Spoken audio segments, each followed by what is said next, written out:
Buenos días con todos, nosotros somos estudiantes de la Universidad Andina del Cusco. Estamos llevando el curso de manejo y conservación de suelos que está a cargo del ingeniero Teodoro Huarguachipani. Manejo de técnicas y tecnología de cosecha de agua. Mantos acuíferos. Un manto acuífero es aquella área bajo la superficie de la tierra donde el agua de la superficie se infiltra y se almacena, es conocida como lluvia. Son estratos o formaciones geológicas permeables compuestas de grava, arena o piedra porosa que permiten la circulación y el almacenamiento del agua subterránea por sus poros agregados. La importancia. Los mantos acuíferos freáticos, o también llamados agua subterránea, se han aprovechado desde la antigüedad para consumo humano, animal y riego desde el punto de vista productivo, reproductivo y ambiental, en la preservación del recurso forestal, porque significa una fuente importante de almacenamiento de agua para la vegetación. Los bosques permiten la filtración de agua y amortiguan las fuertes lluvias para evitar la erosión de los suelos y distribuye el agua que transportan los nutrientes a lo largo de los bosques. En áreas boscosas, la erosión del suelo es 2 toneladas por hectárea año, mientras que en áreas de cultivo se erosionan 15 toneladas por hectárea año, y donde el suelo es desnudo, la erosión es mucho mayor, siendo 307 toneladas por hectárea año, como se puede representar en la figura. Las tierras forestales tienen la capacidad de absorber 258 milímetros de agua por hora, mientras que las tierras cubiertas de pastos absorben 128 milímetros por hora y 79 milímetros por hora cuando el suelo está desnudo. En las zonas boscosas y selváticas se condensa la humedad a baja altura y con ello se incrementa la lluvia. Clasificación de acuíferos. Tenemos según su estructura. Pueden ser acuíferos libres, aguas superficiales, y los acuíferos confinados, aguas subterráneas. Como primer punto tenemos lo que es río o lago, designado por la letra A, que es la fuente de recarga de ambos acuíferos. Como punto 2, suelo poroso no saturado, que es la B, compuesto por una capa permeable, por ejemplo, arena y limo. Como punto 3, suelo poroso y saturado, conformado por la letra C, conformado por una capa de agua subterránea confinada o atrapada por una franja de suelo arcillosa. 4, suelo impermeable, que es la D, conformado por partículas de arcilla. 5, acuífero no confinado, que es la E, que es una capa de agua subterránea libre de toda franja de suelo que impida su fluidez. 6, manantial, que es la F, agua superficial que emana del subsuelo, ojo de agua. Por último, 7, pozo que capta agua del acuífero no confinado por la letra G, y pozo de que alcanza el acuífero confinado. Frecuentemente el agua brota como en un surtidor o fuente llamado pozo artesiano, que es la letra H.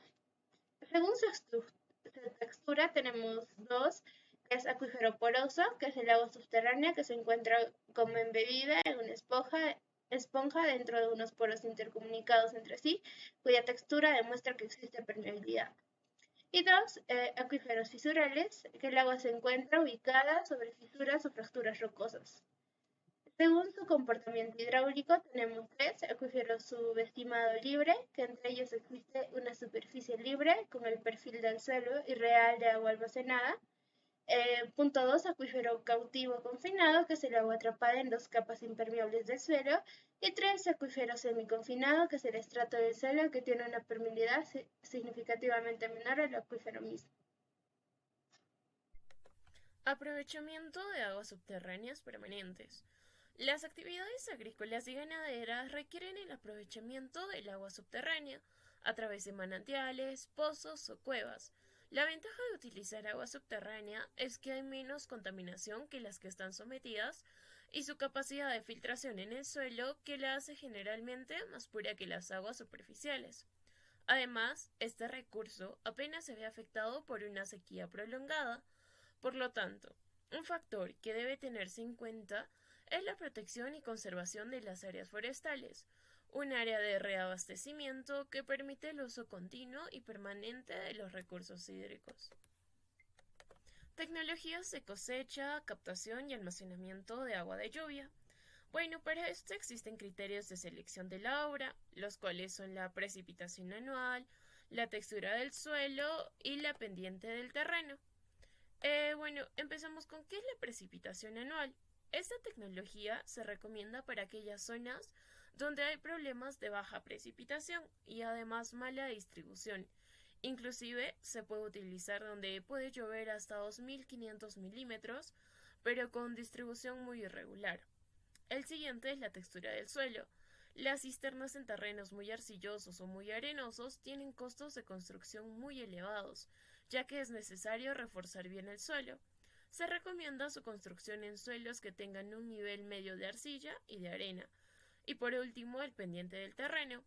En pendientes mayores del 30% resulta más difícil la construcción y más costoso, porque para construirla primero se debe nivelar el terreno o hacer una pequeña terraza en el lugar de construcción. En estas tecnologías existen ventajas y desventajas.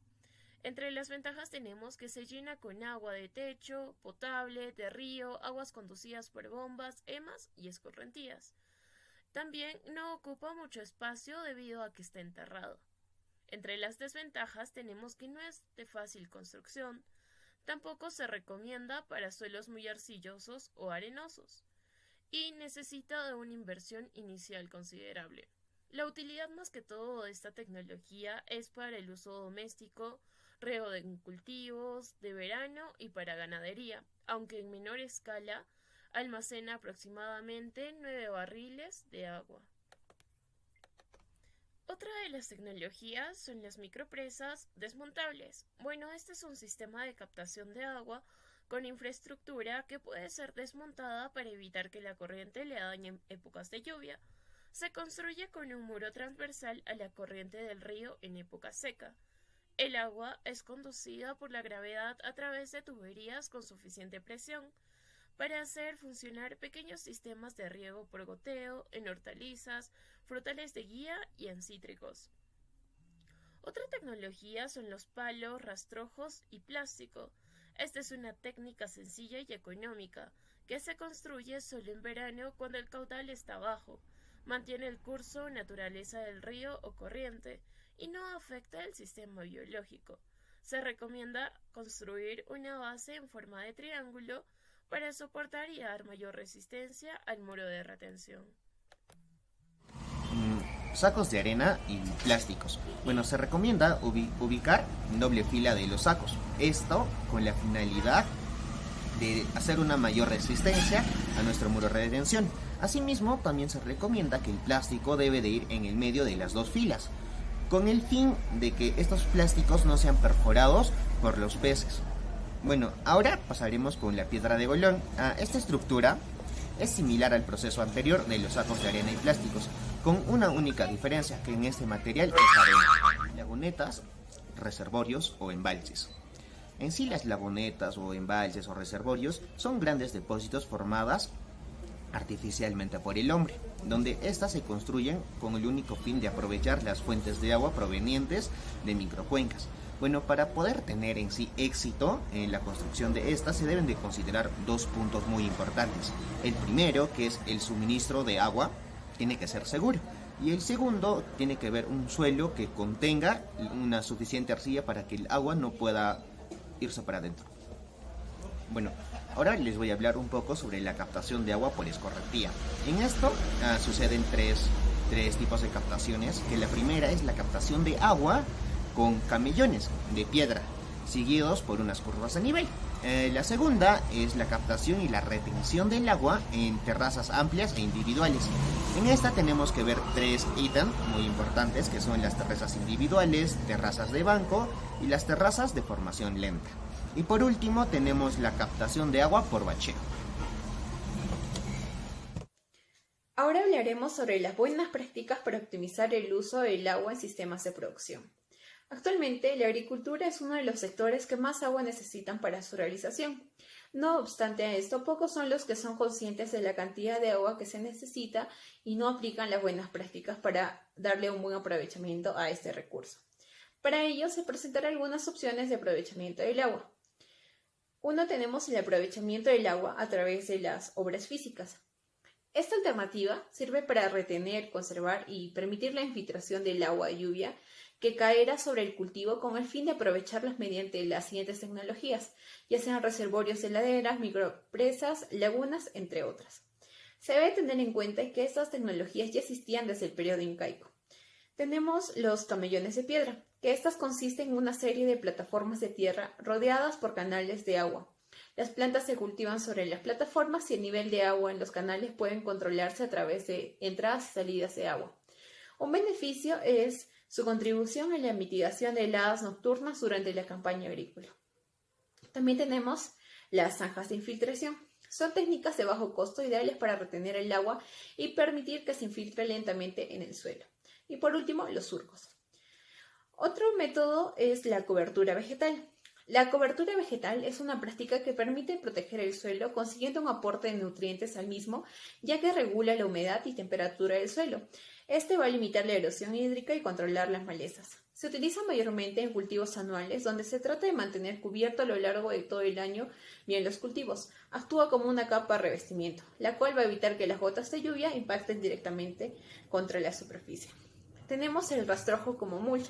Es una cubierta protectora que se forma con los rastrojos de cosecha y se esparce sobre el suelo, con el objetivo de modificar los efectos del microclima. También los cultivos de cobertura, como las leguminosas. Estas cubiertas evitan la pérdida de nutrientes por el lavado y escurrimiento y en caso las leguminosas incorporan nitrógeno a la producción. Y por último tenemos la protección de manantiales o fuentes de agua. Este procedimiento se da con el fin de mejorar la producción del agua en calidad y cantidad que permite reducir o eliminar las fuentes de contaminación, tener agua segura para el consumo doméstico y para la producción inocua de los alimentos. Podemos realizar las siguientes acciones: la reforestación, el manejo de regeneración natural y el cercado de fuentes de agua. Y por último tenemos la protección de manantiales o fuentes de agua. Este procedimiento se da con el fin de mejorar la producción del agua en calidad y cantidad que permite reducir o eliminar las fuentes de contaminación, tener agua segura para el consumo doméstico y para la producción inocua de los alimentos. Podemos realizar las siguientes acciones: la reforestación, el manejo de regeneración natural y el cercado de fuentes de agua. Conclusiones. Bueno, después de analizar las prácticas de conservación de suelos y aguas, estamos conscientes de la importancia del agua. La captación de aguas fluviales con edificaciones nos parece una solución bastante factible para este proceso y así poder minimizar tanto la contaminación como el desperdicio de este recurso hídrico, que es vital para nuestra existencia. En conclusión, fundamental para buscar buenas prácticas para optimizar el uso del agua en los sistemas de producción y así poder disminuir un gran porcentaje de agua que se utiliza en este sector. Bueno, se puede utilizar, como ya lo explicamos en las diapositivas, los camellones de piedra, zanjas de infiltración, entre otros, así para poder proteger todos los manantiales y así poder de alguna manera reforestar y tener un manejo de la regeneración natural de este recurso.